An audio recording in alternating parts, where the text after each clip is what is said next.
Welcome to our U.S. briefing program, where today we dive into some fascinating stories. First up, in Senegal and Gambia, brave efforts are underway to tackle rare genetic diseases that often go unnoticed due to limited resources. With innovative partnerships and local training, hope is blooming for early diagnosis and better treatment options for children suffering from conditions like muscular dystrophy. It's inspiring to see global collaboration making a real difference. Next, we turn to Pennsylvania, where the Shapiro administration is making a bold move with a hefty $50 million innovation fund.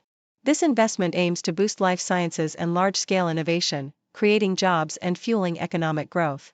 Plus, new legislation and public utility discussions highlight the state's focus on safeguarding benefits and ensuring energy stability, big plans for a brighter future. Finally, on the international stage, trade tensions are causing ripples across the globe. From U.S. tariffs impacting ASEAN countries' food supply to Chinese firms relocating factories to dodge tariffs, the world is in flux. Experts warn of slowdowns and shifts in supply chains, but also see opportunities for regional cooperation and resilience. It's a dynamic time, and we'll keep you updated on how these stories unfold. Please continue to stay tuned for more detailed insights.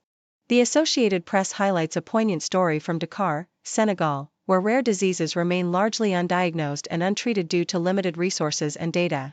Ndaylam mourns her daughter Mariama, who suffered from selenon-related myopathy, a muscular dystrophy that compromised her respiratory function. Dr. Pedro Rodriguez and his international team are pioneering efforts to bridge this gap by collecting genetic data and providing diagnosis and support for patients across West Africa. Their work is vital, as most rare disease data originates from European populations, leaving a significant knowledge void about African patients. Through partnerships with institutions in Barcelona and beyond, they are building a genetic library that benefits local patients like Fatoumata Sain's daughter Aissata, who suffers from glutaric acidemia type I. Early genetic diagnosis and treatment, such as special diets and supplements, can drastically improve outcomes, but affordability and access remain challenges. The initiative also aims to train local physicians and expand genetic testing, fostering hope that more lives can be saved through early intervention and global collaboration. Pennsylvania's Department of Community and Economic Development emphasizes the state's strategic push toward innovation and economic growth in its 2025 to 2026 budget proposal. Governor Josh Shapiro's administration is investing heavily in the life sciences sector, with a $50 million PA innovation program designed to foster high-tech job creation and large-scale innovation. The budget also allocates funds for workforce development, including tax credits and internship programs, to ensure a skilled labor pool that can sustain this growth. A major milestone is the GSK expansion in Marietta, which involves an $800 million investment creating over 200 jobs and safeguarding thousands of existing positions. These initiatives aim to position Pennsylvania as a competitive hub for research, development, and industry, reinforcing the state's commitment to economic resilience and innovation-driven prosperity. Wall Street remains cautious amid ongoing trade tensions and economic uncertainties, as detailed by South China Morning Post. Despite recent market rebounds, financial experts like Michael Mullaney are wary of the underlying damage inflicted by the U.S.-China trade war, citing declining shipping volumes, reduced tourism, and shrinking consumer spending as warning signs of a sluggish economy.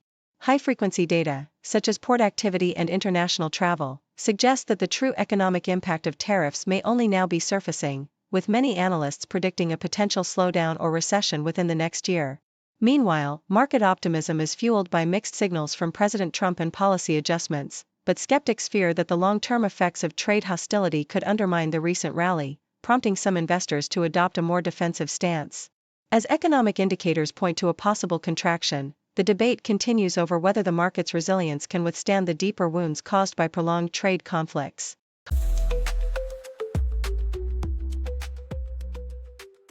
The South China Morning Post vividly reports on the complex and tense interactions surrounding the Russia-Ukraine war, highlighting President Donald Trump's recent skepticism about Vladimir Putin's true intentions for peace.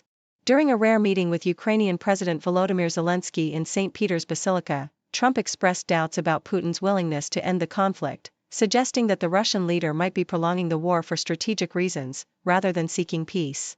Zelensky, hopeful for an unconditional ceasefire, described their discussions as constructive, emphasizing the importance of protecting lives and achieving a lasting peace.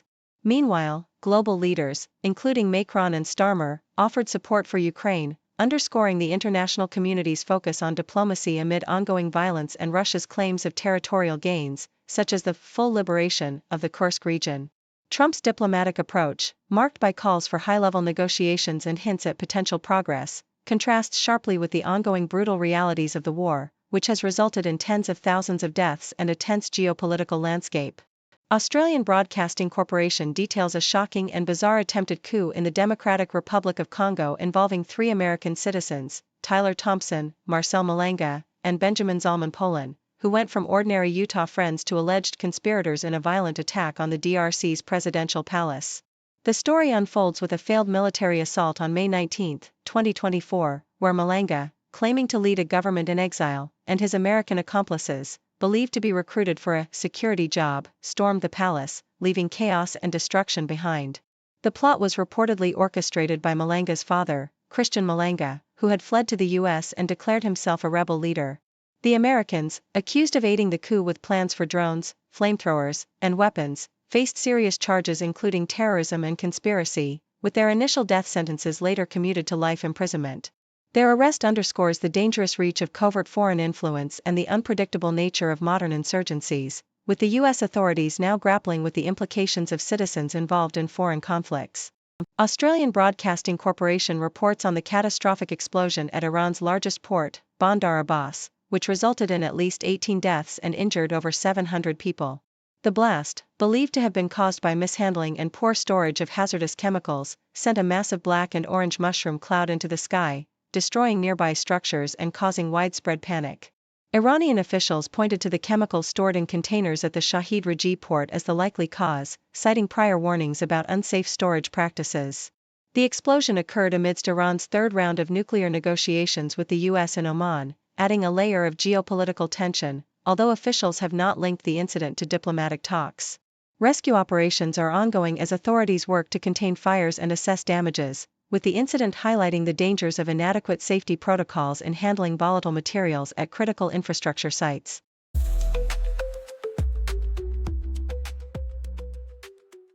South China Morning Post reports that the recent U.S. tariffs on ASEAN countries, which range from 10% to an alarming 49%, threaten to cause significant short-term disruptions in food trade, domestic production, and the livelihoods of millions of small farmers across Southeast Asia.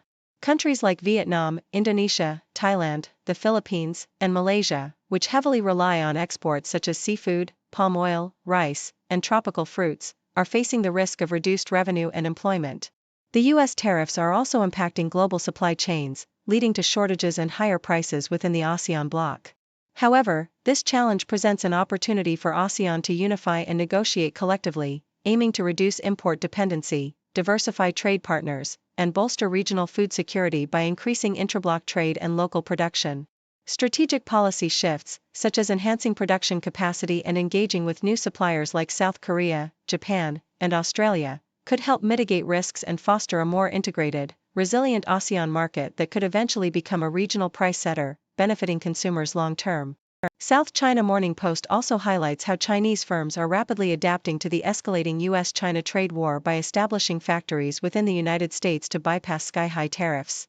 Entrepreneurs like Ryan Zhou are rushing to open facilities in Texas to avoid duties that could wipe out their profit margins, despite challenges such as higher labor costs and supply chain issues. Many Chinese manufacturers are adopting automation and focusing on specific, low manual work products to make local U.S. production viable. This shift is transforming global supply chains, especially in sectors like petrochemicals and electronics, where Chinese firms are investing in U.S.-based operations to reduce import costs and increase margins. As the trade war persists, Chinese companies are expected to continue relocating and adapting, with some predicting a wave of investments in U.S. manufacturing over the next 2 years. Zhou and others believe that, regardless of bilateral negotiations, the U.S. market remains vital, and Chinese firms will find ways to serve American consumers through new channels, ensuring their continued presence and influence in the U.S. economy despite ongoing tariffs. Thank you for tuning in. The content above showcases the latest briefing reports and analytical synopses, thoughtfully curated by the 6Do team. These insights stem from a wide array of reputable media outlets, think tanks, government sources, and specialized experts worldwide. We encourage you to explore these sources for a comprehensive perspective. Keep in mind that while the content may not always align with the official standpoint of 6Do Brief, it's not meant to be taken as absolute directives for decision-making. Comprising seasoned media professionals, learned scholars, and accomplished scientists, the 6Do team embodies a trailblazing, fully independent media entity. To customize 6Do Brief to meet your professional needs, you have the option to subscribe to a diverse array of briefings on our website, 6dobrief.com. Regardless of your location, you can conveniently receive 6Do Brief via email. Turn the lights on.